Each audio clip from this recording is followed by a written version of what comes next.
Welcome back into another edition of the BrownZone.com Zone Coverage Podcast. Andy Barch with AM 930 WEOL and 100.3 FM. Joined as always by Scott Petrak, Browns beat reporter with the Chronicle, Telegram, the Medina Gazette, and of course at BrownZone.com. Scott, great to be joined by you as always.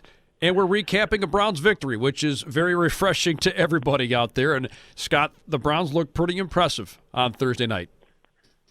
They did, Bo. It was, we talked about it last week. It was too early to call anything a must-win, right, week 2, but it felt like that. And I think everybody with the team, they're going to talk about, not riding the wave and, keeping their composure and kind of staying on an even keel.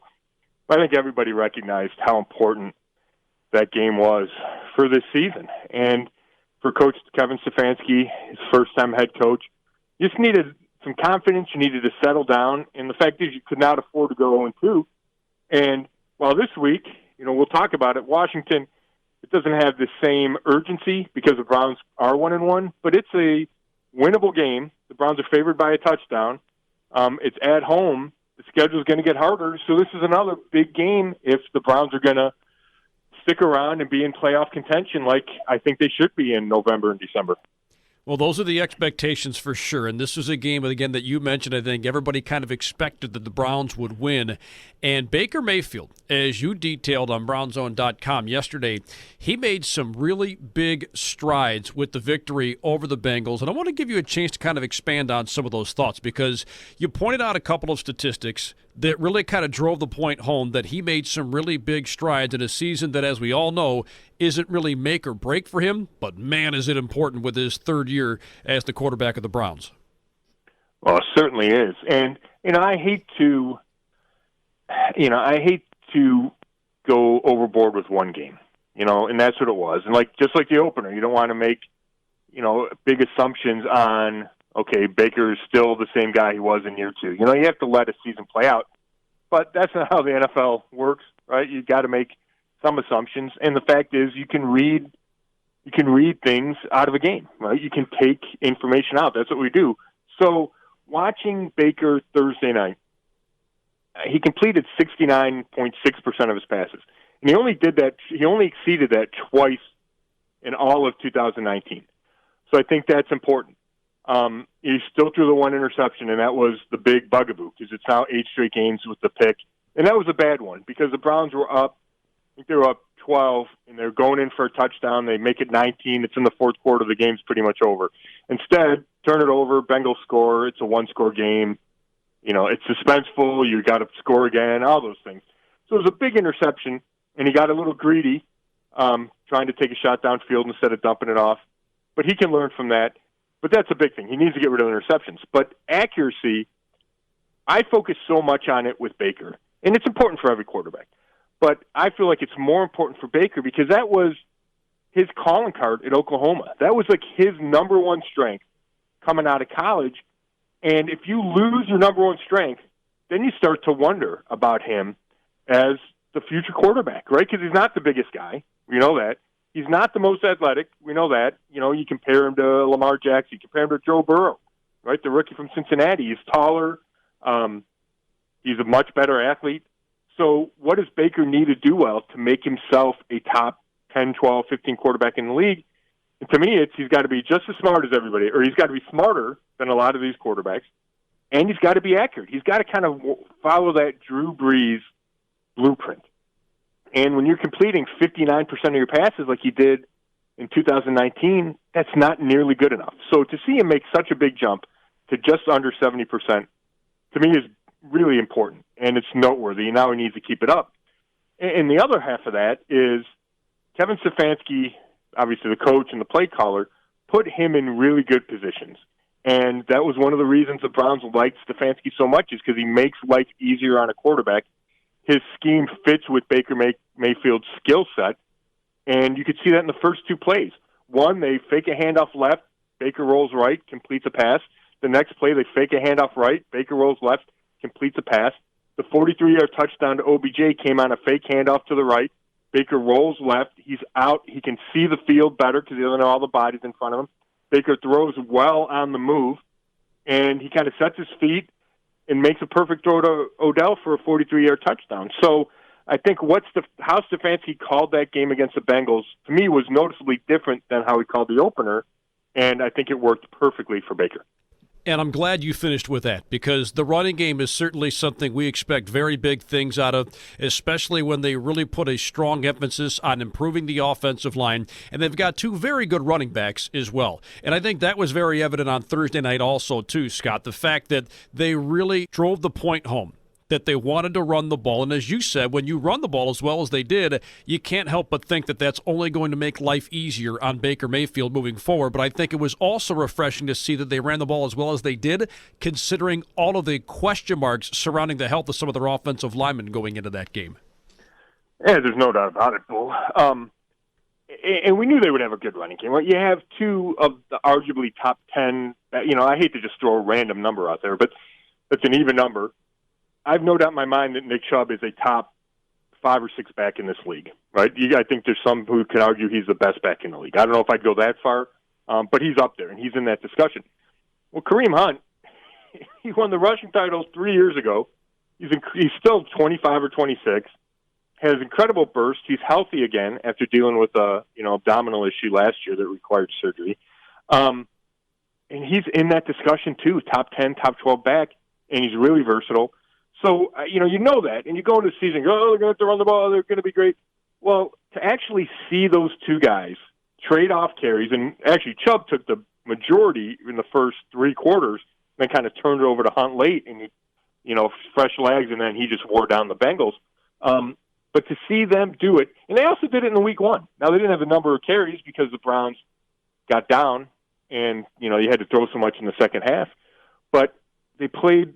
But you can see it for 2 weeks in a row, and to me it just kind of crystallizes how good this rushing attack can be. We always knew that it would be good, but to see it back-to-back weeks, it's like, man, these guys are extremely talented, and if you just give them any kind of passing game to take the pressure off the run, right, and if you don't get in a big hole.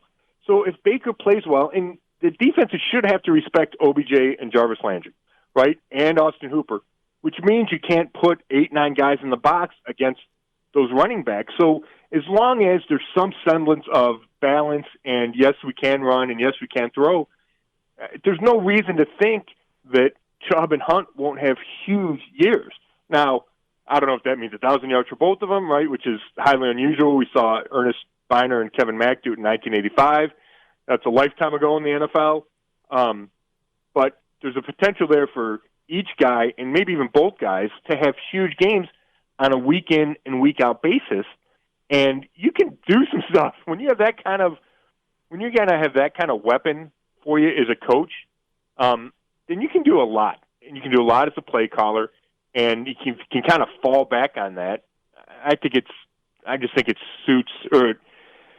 serves Kevin Stefanski really well. And you make a great point about the offensive line, because it's not just the running backs, right? Chubb had a great year last year, even though the offensive line was subpar or average.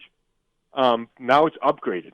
And even without Jack Conklin last week against the Bengals, Chris Hubbard did a nice job filling in. Jedrick Wills, the left tackle, is coming off a shin injury, played the whole game, played well. Wyatt Teller, the right guard, is getting all kinds of praise for how physical he's playing. So you start to tie that all together, and you go, well, okay, the line's better. These running backs are really, really good. It gives you confidence that this offense will continue to get better. And now, and I think we're going to talk about it, Bull, now it's just, hey, can the defense keep up to support what has the potential? And we've talked about it a billion times in this offseason. The offense has the potential to be really high-powered. It certainly does. But you mentioned we're going to come back around to that defense because it has to be addressed. That's back-to-back games now where they have given up 30 points or more. And that has to be at least a little bit concerning, right? Because after that first game, I think we all know just how good the Ravens are and how good that offense is. It's also the opener, too, and they were certainly going through a string there over a few weeks where it seemed like defenders were dropping like flies due to injuries. And now, it's a rookie quarterback in Joe Burrow with high expectations in the Bengals, so I'm not sure how much of that comes into the mix. Was it that the Bengals are just that good, or is it that the Browns' defense is that bad? But, Scott, it seems like there are a lot of issues on that side of the ball that the Browns really have to work through. In your mind, What are the 2 or 3 biggest issues defensively? Well, to me, it's about the pass defense. Week 1, the Ravens decided to throw the ball, which is a little bit surprising to me.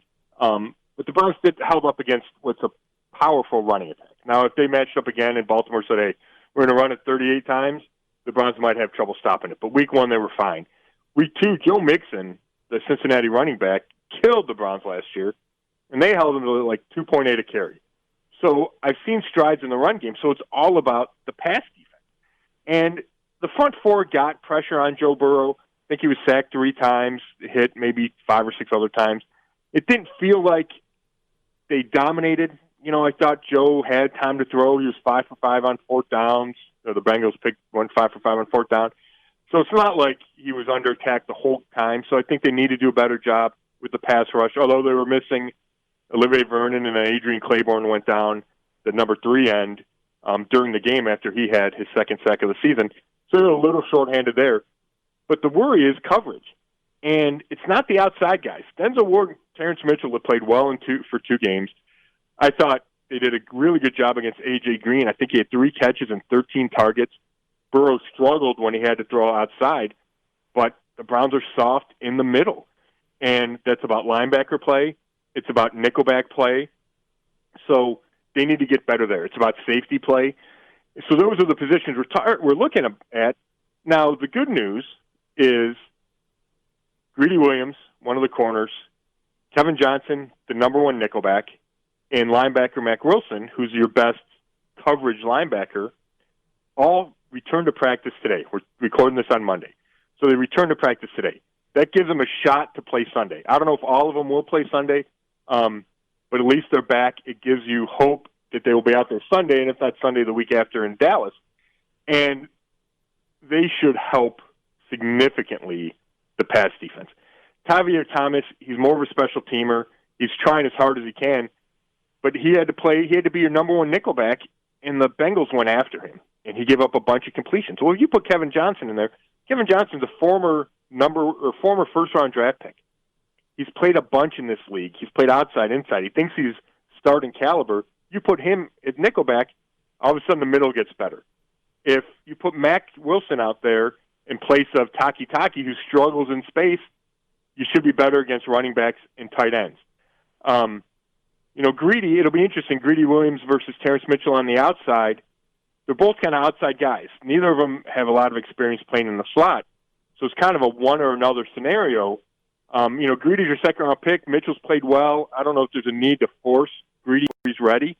I feel more of a sense of urgency for Kevin Johnson in that nickel spot.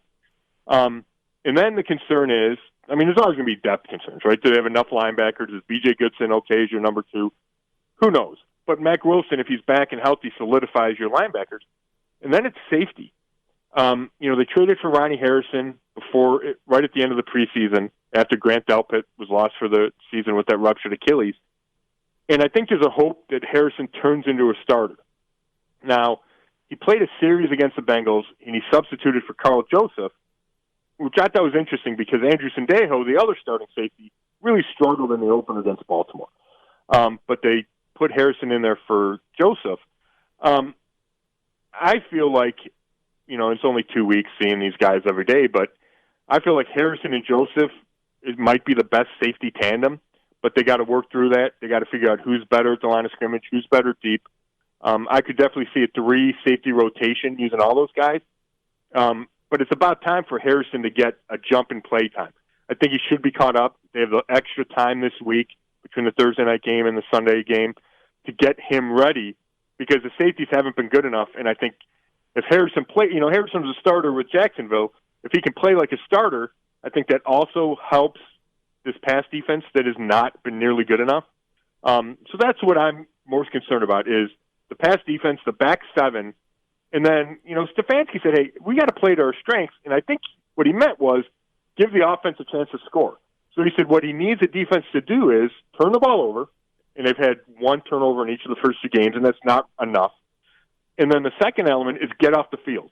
So you can give up chunks of yards, but on 3rd and 4th down, you got to get stops. And, one of the reasons the Browns won that game Thursday night is because they forced a field goal in the 4th quarter. right, to, I think it was the fourth quarter, late third, early fourth, or actually it was the third quarter, late in the third quarter.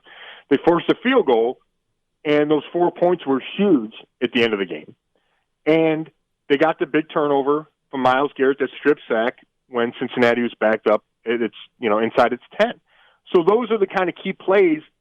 Now, it puts a lot of pressure on your offense to score a bunch, but you just need your defense to make enough plays, a handful of plays, get off the field 3 or 4 times a game and give the ball back to your offense. And I think that's going to be the recipe for this team, assuming that the defense doesn't become elite, which it just doesn't look like it has the pieces to be, even an above-average defense. You're going to have to figure out a way to kind of ham and egg it and then rely on your offense to score a bunch of points. One more thing here, Scott, before we get to the matchup this Sunday against the Washington football team. Odell Beckham Jr., it just seems like those trade rumors are never going away, and I think it's just odd timing that the latest rumor kind of pops up over the weekend. Scott, it just doesn't seem like that makes a whole lot of sense right now. Number one, he's coming off a nice game, even though the opener he only had a few grabs and he had one drop. But I think with this guy in his second season with the Browns, it doesn't seem to make a whole lot of sense on the surface. But why do you think it is that these rumors just continue to pop up week after week? I think it's just the nature of Odell, and there's always discussion and controversy and drama. And I don't think all of that is Odell's fault. I really don't. I think he's an easy target, and people can say, oh, yeah, I'm hearing this, and you don't even necessarily need substance to say I'm hearing this regarding Odell, just because he's such a big figure and it generates discussion. The Browns have never given any indication they're trying to trade him or that they'd like to trade him. In fact, they've been adamant that that's not the case. Now, we hear plenty of teams say that and then turn around and trade a guy. So I don't want to say it's impossible for the Browns to trade Odell at some point this season. I mean, obviously it'd have to be before the trade deadline, which I think is November 3rd. But I just don't see that. And, I checked in with somebody last week when the stuff started to kind of bubble up again. No, our position has not changed. So I believe that. And I think there's practical reasons for it, too. Number one, his value is pretty low right now. So you're probably not going to get the haul that you would expect to get for a player of Odell's caliber. And number two, if you traded Odell, I know I spent 25 minutes talking about the run game. The fact is you need to have threats in the pass game. And if you trade Odell and you don't get a number one receiver back, all of a sudden Jarvis has to bump up to number one, which is not he's kind of a 1B, 1.5. So he's playing out a little out of position. Then you bump up Kadero Hodge to number two, and I like Kadero Hodge, but I don't know if he's a starting receiver. And then Higgins has to be your number three, which, we can argue whether or not he's a number three or not. But all of a sudden you took a strength, receiver the strength with OBJ and Jarvis, and you made it, in my mind, a weakness. And I just don't think it makes any sense to do that, especially when you're trying to surround Baker with as much talent as possible to see if he's the guy. Taking away his number one target doesn't make sense to me. I'm right there with you. It doesn't seem to make a whole lot of sense on the surface to me either. Well, of course, coming up on Monday, the Browns, coming up on Sunday, the Browns are taking on the Washington football team, and, the Browns will open up as 7-point favorites in this game. And again, another game where the Browns are going to be widely regarded as the favorites to win this game. What are some matchups that you're looking forward to most coming up on Sunday? Well, but, it kind of reminds me of the Bengals matchup. Right? They have a former Ohio State quarterback, Dwayne Haskins, just like Joe Burrow, a high draft pick. Now, Haskins is in his second year, didn't play a ton as a rookie. I think he didn't answer many questions about himself as a rookie. I would think Burrow might even be ahead of where Haskins is right now. But still, young guy, big arm, good athlete. Everybody watched him light it up at Ohio State. So you got that. Now, you do have a veteran coach in Ron Rivera who is trying to stabilize what's been a really chaotic situation in Washington, and did a great job in week one. They fall behind Philly, who I think Philly's a good team in their own, too, and Washington was steady, was able to come back. They win the opener. Now, they played, I think, more like people expected to play Sunday. They get beat pretty easily by Arizona. So you keep an eye on Haskins, and he throws a lot to Terry McLaurin, right, who I believe also is an Ohio State guy. They were together with the Buckeyes. So, I don't know, maybe it'll be another Buckeye Gardner. Maybe it'll Denzel Ward against McLaren, which will be interesting, right? He had a bunch of targets and catches Sunday against Arizona. But to me, he's their number one target. I don't think they scare you as an offense, right? They went younger running back. They got rid of Adrian Peterson. But I do think on defense, you have to be aware of those two edges, right? They have Chase Young, right? the number 2 pick in the draft out of Ohio State, big-time player, follows in the line of the Bosa's. The Browns have to be careful. And I don't know, I need to look up to see if he spends a lot of time on the right or left side. Is he going to be going up against Jedrick Wills? A bunch. You got to watch out for that. That'll be a fun matchup to watch. But then they have an end on the other side, right? Ryan Kerrigan plays for Washington. He's a veteran guy, been in the league 10 years, I want to say. Big-time pass rusher. Had 2 sacks in the opener against Philly.